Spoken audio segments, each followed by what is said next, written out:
అస్సలాము అలైకుం వరహ్మతుల్లాహ్. అల్హమ్దులిల్లాహ్ వస్సలాతు వస్సలాము అలా రసూలిల్లాహ్ అమ్మా బఅద్. ప్రియ విద్యార్థులారా, ఇస్లామీయ జీవన విధానం రమదాన్ శుభప్రదమైన మాసంలోని ఈ ముఖ్య శీర్షికలో మనం ఈరోజు తెలుసుకుంటున్నాము 24వ పాఠం, వస్త్రధారణ పద్ధతులు. అల్లాహు అక్బర్. ఇస్లాం ఎంత గొప్ప ధర్మమో, ఎంత మంచి ధర్మమో, ఇది కూడా ఒక గొప్ప రుజువు. చివరికి మనం ధరించేటువంటి మన వస్త్రాలు, వీటి గురించి కూడా ఇస్లాం ఉత్తమమైన బోధనలు మనకు నేర్పి ఉన్నది. ఉత్తమమైన అత్యుత్తమైన మార్గదర్శకత్వం మనకు చేసి ఉంది.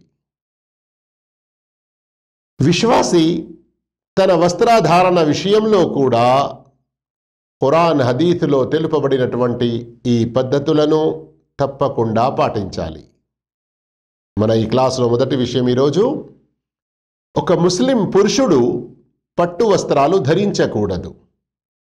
ముస్లిం పురుషుడు పట్టు వస్త్రాలు ధరించకూడదు. ఆ పట్టు వస్త్రం ఏదైనా కావచ్చు. తలకు చుట్టే డూమాలు పాగా, తలపాగా అయినా, లాల్చీ పైజామా అయినా, పాయింట్ షర్ట్ అయినా, ఇంకా ఏ వస్తువు అయినా కానివ్వండి. ఎందుకంటే ప్రవక్త సల్లల్లాహు అలైహి వసల్లం వారు ఇలా బోధించారు, హుర్రిమ లిబాసుల్ హరీరి వద్దహబి అలా దుకూరి ఉమ్మతి వ ఉహిల్ల లిఇనాథిహిం. పట్టు దుస్తులు, పట్టు వస్త్రాలు మరియు బంగారము నా అనుచరుల పురుషులపై నిషిద్ధం చేయబడినది. అయితే అవి వారి స్త్రీలకు యోగ్యమే. తిర్మిదీలోని సహీ హదీస్ 1720 హదీస్ నంబర్. అయితే ఇక్కడ గుర్తుంచుకోండి, అది ఎలాంటి బట్ట అయినా కానివ్వండి. ఇంతకుముందే నేను చెప్పినట్లు చివరికి లో దుస్తులు అయినా, పై దుస్తులు అయినా, అవన్నీ కూడా ఒకవేళ పట్టుకు సంబంధించినవి అయితే వాటిని పురుషులు మానుకోవాలి. ఇక రెండవ విషయం, దుస్తులు ఏవైనా సరే, లుంగి, పైజామా, పైంట్, ఇంకా ఇలా తొడిగేటువంటి థోబ్, ఏవైతే మనం నడుము నుండి కింది వరకు కానివ్వండి, మెడల నుండి కింది వరకు కానివ్వండి, లేదా పై నుండి కింది వరకు తొడిగేటువంటి ఏది అయినా అది మన చీల మండలానికి కిందికి ఉండకూడదు. పురుషులు తొడిగేటివి గిట్టెలు అంటాం కదా, కాళ్ళల్లో ఉండేటివి టహ్నే, వాటికి సమానంగా లేదా పైగానే ఉండాలి. కానీ అది కప్పి ఉంచినట్లుగా కిందికి ఉండకూడదు. ఏంటి నష్టం? అల్లాహు అక్బర్. ఎన్నో హదీసులు దీని గురించి వచ్చి ఉన్నాయి. అందుకే ఎంతో మంది ధర్మవేత్తలు దీనిని కూడా కబీరా గునా, ఘోరమైన పాపాలలో ఒక పాపం అని తెలిపారు. ఒక హదీస్ వినండి, సహీ బుఖారీలోనిది, హదీస్ నంబర్ 5787. మా అస్ఫల మినల్ కఅబైని మినల్ ఇజారి ఫఫిన్నార్. చీల మండలం క్రిందికి వేలాడే వస్త్రము నరకం పాలగును. మరొక హదీస్ చాలా, అందులో హెచ్చరిక ఉంది. 3 రకాల మనుషులు ఉన్నారు. అల్లాహు తాలా వారిని కన్నెత్తి చూడడు, అల్లాహు తాలా వారితో మాట్లాడడు, మరియు అల్లాహు తాలా వారిని పాపాల నుండి పరిశుద్ధ చెయ్యడు. వారికి కఠినమైన శిక్ష ఇస్తాడు. వారిలో ఒకరు చీల మండలానికి కిందికి తొడిగేవారు. ఇకనైనా మానుకుంటారా లేదా పురుషుల్లారా? మీరు ఇస్లాం యొక్క ఈ పద్ధతులను అవలంబిస్తూ ఏ మంచి యోగ్యమైన ఫ్యాషన్ డ్రెస్సులు వేసుకున్నా అభ్యంతరం లేదు. కానీ ఫ్యాషన్ అన్న పేరుతో అల్లా ఆజ్ఞకు వ్యతిరేకం, ప్రవక్త యొక్క విధానానికి వ్యతిరేకం అనేది ఏమాత్రం పాటించకూడదు. అలాంటి ఫ్యాషన్లు మనల్ని నరకానికి తీసుకెళ్తాయి. మూడో విషయం, తెల్ల రంగు బట్టను ఇతర రంగులపై ప్రాధాన్యతనివ్వాలి. అయితే ప్రతి రంగు బట్టను యోగ్యమైనదిగా భావించాలి. ప్రవక్త సల్లల్లాహు అలైహి వసల్లం వారి హదీస్, మీరు తెల్లని వస్త్రాలు ధరించండి, మీ వస్త్రాల్లోకెల్లా అది చాలా మంచిది. ఫఇన్నహు మిన్ ఖైరి థియాబికుం. మీరు మీ శవాలకు కూడా తెల్ల బట్టలు తెల్ల వస్త్రాలే ధరింపచేయండి. అబూ దావుద్లోని హదీస్ 3872. అయితే ఇక్కడ ఒక విషయం గుర్తుంచుకోవాలి. ఏ కలర్ అయినా యోగ్యమున్నది. కాకపోతే ఏ కలర్ అయితే ఒక వేరే ధర్మాన్ని అవలంబించే వారికి ప్రత్యేక గుర్తుగా ఉంటుందో, లేదా సమాజంలో ప్రబలి ఉన్నటువంటి అతి చెడ్డవారు, అశ్లీలాన్ని ప్రచారం చేసేవారు, హీరోలు అన్నట్లుగా, యాక్టర్లు అన్నట్లుగా ఫేమస్ అయి ఉన్నారు, సెలబ్రిటీస్ అన్నట్లుగా ఫేమస్ అయి ఉన్నారు, వారి ఆ అశ్లీలత, వారి ఆ చెడు, వారు ఏ సిగ్గు లజ్జాకు వ్యతిరేకమైన పనులు చేస్తారో వాటిలో అది ఒకవేళ వారి యొక్క ప్రత్యేక చిహ్నంగా ఉండేది ఉంటే అలాంటి వాటిని ఉపయోగించకూడదు. 4వ విషయం,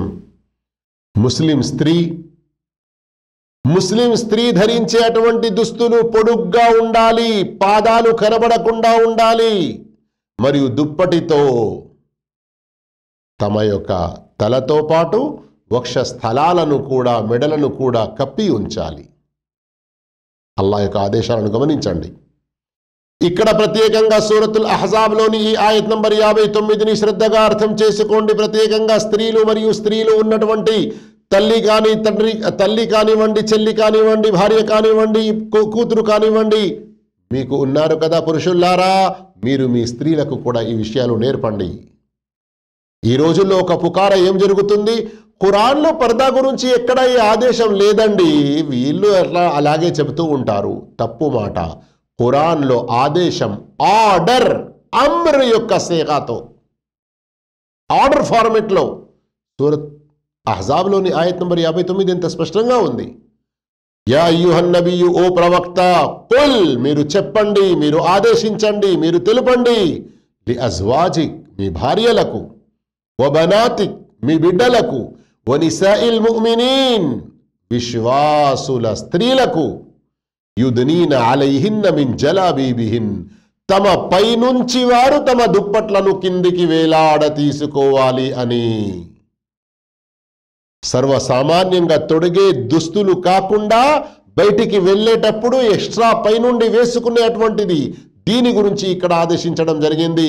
అలాగే ఇదే సూరత్ అహ్జాబ్లో మరియు సూరత్ నూర్లో ఇంకా వేరే ఆదేశాలు కూడా ఉన్నాయి. ఉదాహరణకు ఈ సూరత్ నూర్లోని ఆయత్ నంబర్ 31 గమనించండి.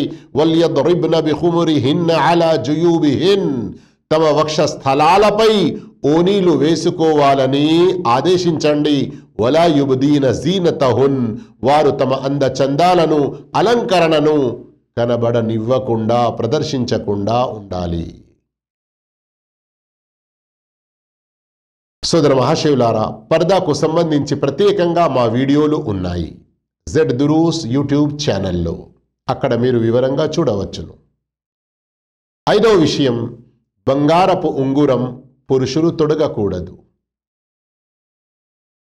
ప్రవక్త సల్లల్లాహు అలైహి వసల్లం వారి హదీస్ ఇంతకు ముందే విన్నాము మనం. పట్టు వస్త్రాలతో పాటు బంగారం గురించి కూడా అందులో ప్రత్యేకంగా చెప్పారు. అయితే పురుషులకు వెండి ఉంగరం వేసుకునే అటువంటి అనుమతి ఉన్నది. కానీ ఇందులో పాటించవలసిన జాగ్రత్త ఏమిటి? ఈ రోజుల్లో కొంతమంది కొన్ని దర్గాల వద్ద నుండి, కొన్ని సమాధుల మరియు కొన్ని మజార్ల వద్ద నుండి, కొన్ని కట్ట పుట్ట చెట్ల వద్ద నుండి కొన్ని రకాల ఉంగురాలు లేదా ఉంగురంలో పెట్టే అటువంటి రాయిని ప్రత్యేకంగా ఎన్నో మూఢ విశ్వాసాలతో, మూఢనమ్మకాలతో, అంధవిశ్వాసాలతో కొని తెచ్చుకుంటారు. ఇది వేసుకుంటే ఇలాంటి లాభం, ఇది వేసుకుంటే ఇలాంటి లాభం, ఇవన్నీ కూడా మూఢనమ్మకాలు. వీటికి దూరంగా ఉండాలి. కానీ ఒక ఉంగరం వెండిది ఒక పురుషుడు వేసుకోవాలనుకుంటే వేసుకోవచ్చు, ఈ మూఢనమ్మకాలు లేకుండా, అందులో పెట్టేటువంటి ఆ రాయి గురించి ఆ అంధవిశ్వాసాలు లేకుండా. ఇక ఈ వస్త్రాల్లోనే మనకు మరొక ఆదేశం ఏం తెలుస్తుంది? సర్వసామాన్యంగా మనం చెప్పులు, బూట్లు ఏవైతే తొడుగుతామో, కొన్ని సందర్భాల్లో ఒక చెప్పు ఇక్కడ ఉంటే మరొక చెప్పు అంత దూరంలో ఉంటుంది. అలాంటప్పుడు ఒక్క చెప్పు వేసుకొని నడవకూడదు. అదే ఆదేశం ప్రవక్త సల్లల్లాహు అలైహి వసల్లం ఇస్తూ చెప్పారు. సహీహ్ బుఖారీ మరియు ముస్లింలోని హదీస్, మీలో ఎవరు కూడా ఒక చెప్పుతో నడవకూడదు, తీస్తే రెండు తీసేయాలి, తొడిగితే రెండు కూడా తొడగాలి. ఈ సందర్భంలో నాకు షేఖ్ బిన్ బాజ్ రహిమహుల్లాతో ప్రశ్నించబడినటువంటి ప్రశ్న గుర్తుకు వస్తుంది, గమనించండి. ప్రశ్నించే వ్యక్తి అడిగాడు, ఓ షేక్ గారు, ఒక్కొక్కసారి మేము మస్జిద్ నుండి బయటికి వచ్చేసరికి ఏం చూస్తాము, మా ఒక చెప్పు ఇక్కడ ఉంది, ఇంకో చెప్పు కొంత దూరంలో ఉంది. అయితే మేము ఈ ఒక్క చెప్పు వేసుకొని ఒక్క కాలులో, మిగతా కాలులో ఏమీ లేదు, నడిచి అక్కడి వరకు వెళ్ళి ఆ చెప్పు తొడుక్కోవచ్చా? అల్లాహు అక్బర్. తౌహీద్ సున్నత్ను ఇష్టపడేవారు, తౌహీద్ సున్నత్పై స్ట్రాంగ్ ఉండేవారు ఎలా సమాధానం ఇస్తారో గమనించండి. షేఖ్ బిన్ బాజ్ రహిమహుల్లా చెప్పారు, ఒక్క అడుగు కూడా ప్రవక్త యొక్క విధానానికి వ్యతిరేకంలో ఎందుకు వేస్తావు బాబూ? అల్లాహు అక్బర్, అల్లాహు అక్బర్. గమనిస్తున్నారా? సున్నతుల పట్ల ఇలాంటి ప్రేమ ఉండాలి. అయితే చెప్పులు ధరించే విషయంలో కూడా తొడిగేటప్పుడు చెప్పులు బూట్లు కుడి కాలు ముందు తొడగాలి, తీసేటప్పుడు ఎడమ కాలు ముందు తీయాలి. దీనికి సంబంధించిన హదీసు కూడా సహీహ్ బుఖారీలో ఉంది. మీలో ఎవరైనా చెప్పులు తొడిగినచో కుడి నుంచి ప్రారంభించాలి, తీయునప్పుడు ఎడమ నుంచి ప్రారంభించాలి. అలాగే దుస్తులు వేసుకున్నప్పుడు తీసేటప్పుడు వేసుకున్నప్పుడు కుడి వైపు నుండి ప్రారంభించాలి, తీసేటప్పుడు ఎడమ వైపు నుండి ప్రారంభించాలి. దీనికి సంబంధించిన ఒక హదీత్ వినండి. సహీహ్ బుఖారీ ముస్లింలోనే వచ్చింది. ఆయిషా రదియల్లాహు తఆలా తెలిపారు ప్రవక్త వారి గురించి, కాన నబియ్యు సల్లల్లాహు అలైహి వసల్లం యుహిబ్బు తయమ్మున్. ప్రవక్త సల్లల్లాహు అలైహి వసల్లం కుడి వైపు నుండి చేయుట ఇష్టపడేవారు. అది చెప్పులు తొడగడమైనా, లేదా తల దువ్వటంలోనైనా, లేదా వుజు చేయటంలోనైనా. ఇక 7వ విషయం, పురుషులు స్త్రీల వస్త్రాలు, స్త్రీలు పురుషుల వస్త్రాలు ధరించకూడదు. ఇది ఎంత ఘోరమైన పాపమో ఒక్కసారి శ్రద్ధగా వినండి. ప్రవక్త సల్లల్లాహు అలైహి వసల్లం వారి హదీత్, లఅన రసూలుల్లాహి సల్లల్లాహు అలైహి వసల్లం ar-rajul yalbasu libsatal mar'ati wal mar'atu talbasu libsatar rajul. స్త్రీ వస్త్రాలు ధరించిన పురుషులను, పురుషుల వస్త్రాలు ధరించిన స్త్రీలను అల్లాహ్ శపించాడు అని ప్రవక్త సల్లల్లాహు అలైహి వసల్లం చెప్పారు. అబూ దావుద్లోని సహీహ్ హదీత్ 4098. ఇక ఏ విషయంపైనైతే అల్లాహ్ శాపం పడుతుందో అది మనం ఎలా చేయగలుగుతాము?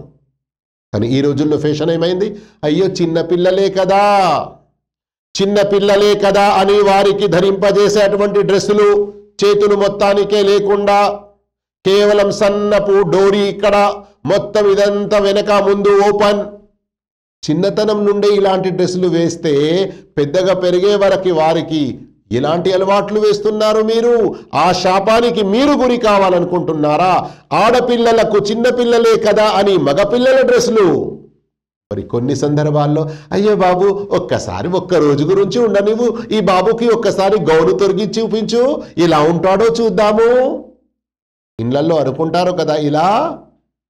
అంతేకాదు స్కూళ్ళల్లో పిల్లలకు పెద్దలు, స్కూళ్ళల్లో కాలేజీల్లో ఇలాంటి వేషాలు వేస్తూ ఉంటారు. అయితే రండి మరొక హదీస్ చాలా ముఖ్యమైనది వినండి.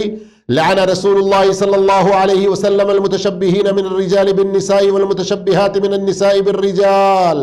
స్త్రీల పోలిక అవలంబించే అటువంటి పురుషులను, పురుషుల పోలిక అవలంబించే అటువంటి స్త్రీలను ప్రవక్త సల్లల్లాహు అలైహి వసల్లం శపించారు. సహీహ్ బుఖారీలోని హదీత్ 5885. గమనిస్తున్నారా? ఇక ఇక్కడ ఇందులో పోలిక అని అంటే మొదటి హదీసులోనైతే కేవలం వస్త్రాల గురించి ఉంది, ఇందులో పోలిక అని వచ్చింది అంటే ప్రతి విషయంలో,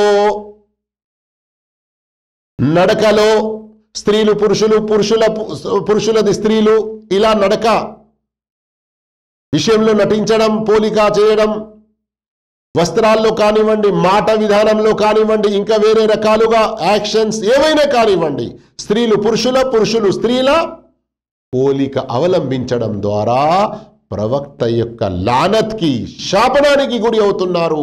ఇక కాలేజీల్లో ఇలాంటి మిమిక్రీల పేరు మీద, కామెడీల పేరు మీద చాలా నడుస్తూ ఉంటాయి. మరి ఈ రోజుల్లో సోషల్ మీడియాను ఒక సాధనంగా చేసుకొని కొందరు తమ యొక్క వ్యూవర్స్ను పెంచుకోవడానికి ఇలాంటి కామెడీలు, ఇలాంటి మిమిక్రీలు, చాలా తయారు వీడియోలు చేస్తూ ఉంటారు. ఏంటి? ప్రజలు నవ్వాలి, వారికి లైకులు దొరకాలి, వారికి వ్యూవర్స్ దొరకాలి, సబ్స్క్రైబర్స్ దొరకాలి. ఆఖిరత్ పరలోకాన్ని పాడు చేసుకోకండి. 4 రోజుల ఈ ఫనా నశించిపోయే జీవితం గురించి ప్రవక్త హదీసులను అర్థం చేసుకోండి. మరియు ప్రతిరోజు మనం బట్టలు మార్చుకున్నప్పుడు ఈ దువా చదివే అలవాటు చేసుకోండి. ఎవరైతే ఈ దువా చదువుతారో వారి యొక్క గత పాపాలు మన్నించబడతాయి అని అబూ దావూద్లోని సహీ హదీస్లో ఉంది. ఆ హదీస్ హసన్ కొవ్వకు చెందినది అని షేఖ్ అల్బానీ రహిమహుల్లా చెప్పారు. హదీస్ నంబర్ 4023.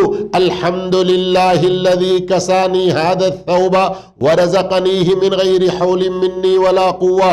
అల్లాకే సర్వస్తోత్రములు. ఏ అల్లానైతే నాకు ఇది ప్రసాదించాడో, నాకు ఇది తొలగింపజేశాడో, ఇందులో నాకు ఎలాంటి శక్తి సామ్రాజ్యాలు మాత్రం లేవు, అల్లాయే ప్రసాదించాడు అని అల్లాకే సర్వరకమైన కృతజ్ఞతలు, స్తోత్రములు పఠిస్తున్నారు. ఈ దువా ఎవరైతే ప్రతిసారి బట్టలు తొడిగినప్పుడు చదువుతారో వారి పాపాలు, వెనుక పాపాలు మన్నించబడతాయి. ఇక అదే ఒకవేళ కొత్త బట్టలు ధరిస్తూ ఉండేదుంటే ఈ దువా చదవాలి.